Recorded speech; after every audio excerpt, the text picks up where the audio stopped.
I'm Jeff Ritz with SoundStage.com, and I'm joined today by Alvin Chi. He is the owner of Vinshine Audio in Singapore. Alvin, how are you?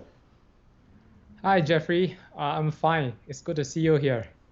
Yeah, good to see you too. So, Alvin is a distributor in Singapore, and I wanted to talk to Alvin a little bit today about his brands and how he got into audio and some of his favorite listening experiences. So, the first question for you, Alvin, is how did you get into high-end audio? Before we even go into this subject, maybe let me first introduce myself. I'm the founder and the owner of Vinshine Audio in a beautiful garden city, Singapore. It is a very small country located in Far East, right next to Indonesia and Malaysia. So it's very small, and if you drive, it takes about 30 minutes from the east to the west. It is that small. So I graduated in National University of Singapore, and with an honor degree in computer engineering. So I major in electronics and computing. So audio electronics has always been in my blood. So I have liked electronics since I was a kid. I used to tear open loudspeaker, dismantle the magnet from the loudspeaker, and do all this stuff during my younger days. So throughout the years, I've continued to pursue my passion in audio and electronics. So I used to DIY cables, I used to DIY DAC, headphone amps. I remember I built my first amplifier when I was in 16 years old, I think. So I studied electronic in high school as well. So I didn't design the amplifier, but I built it by using some DIY kit. So this was something that is fun, and I've always been passionate about. So I also make all this stuff available for sale in the local market in Singapore. I get to sell some of this in the international market, but not so much back then. It was 15 years ago, I think. So now we are in 2020. So 15 years ago was in year 2005, 2006. So my reputation grew over the years and managed to gain some traction in the international market. So come back to the question, how do I get into high-end audio? I guess I'm just an audiophile like many others. I'm passionate in audio stuff. I'm a hobbyist like yourself. So as I move up the chain, I change my equipment. I like what I hear. So within means, of course, I spend within my means. What I mean is I spend within my means, and I buy equipment and I upgrade the equipment. As I listen to the music that reproduced by the new equipment that I purchased, I'm happy about it. So as I work to earn enough money to buy high-end audio equipment, this is how I get into high-end audio. So I hope that answers your question.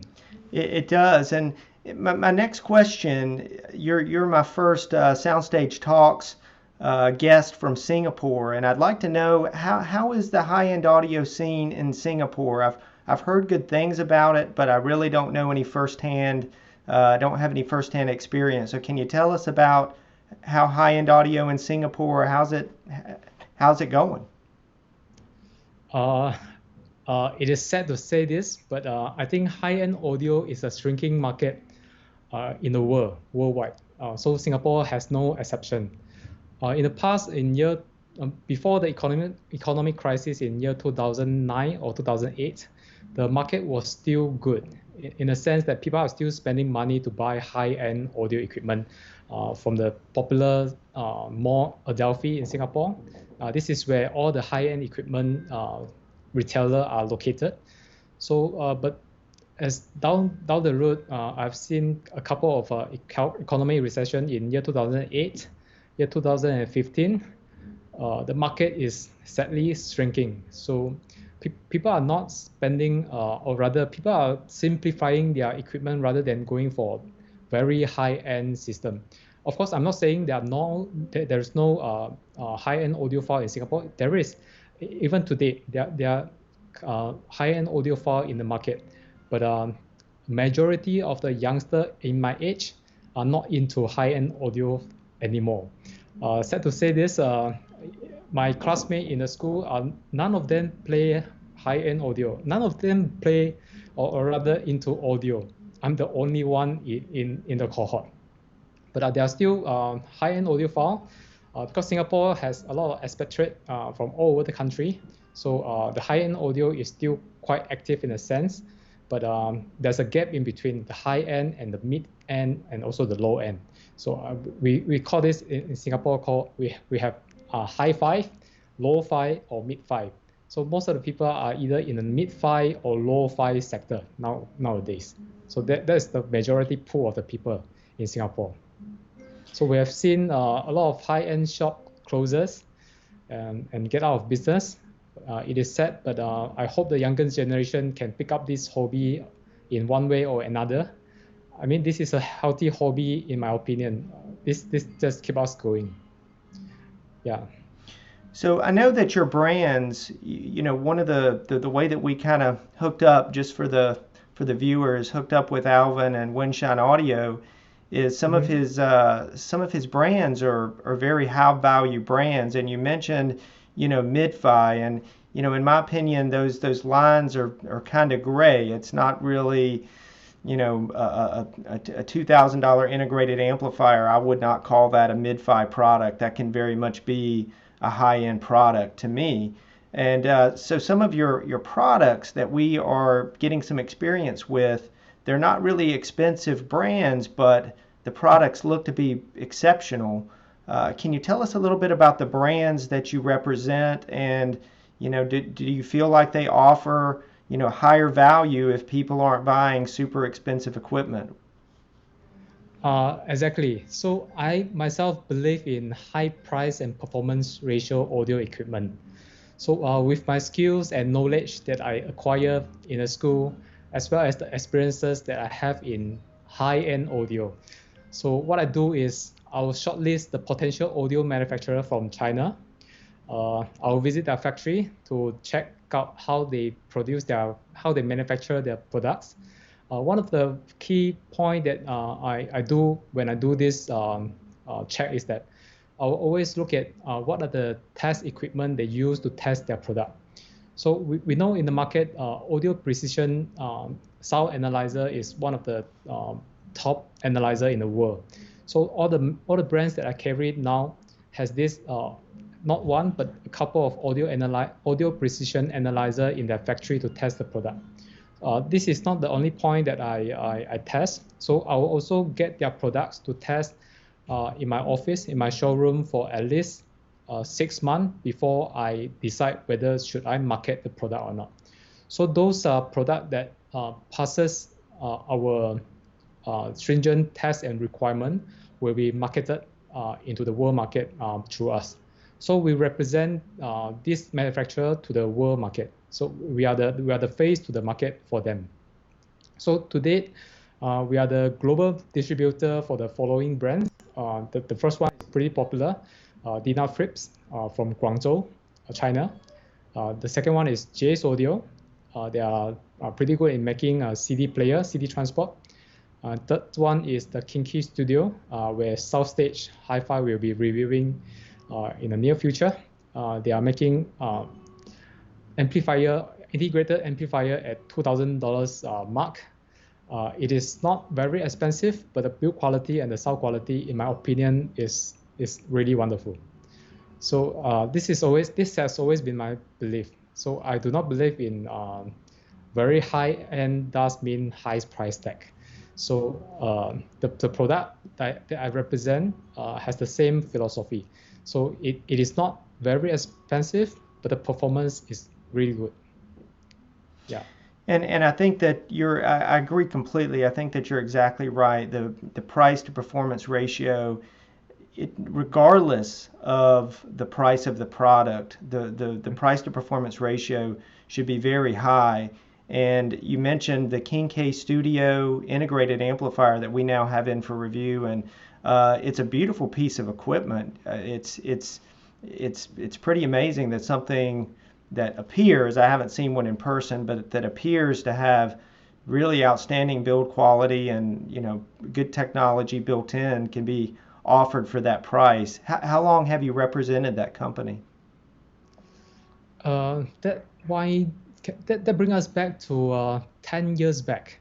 I know Kinki Studio, the founder and the owner of Kinki Studio in China. His name is Ivan. I know him since some 10 years back. But at that point in time, he wasn't ready. The product wasn't ready for the international market. Of course, there are problems as I test their product in the past. As he improved his product, I pick up and in year 2018, and I test it for a couple of months in my system. The performance is really good, and the reliability and stability meets my requirement. I started marketing for them in year 2018. Because of the build quality and also the performance ratio, it managed to get some good attention in the international market. Come to that question, I represent them for about 2 to 3 years from now. Yeah.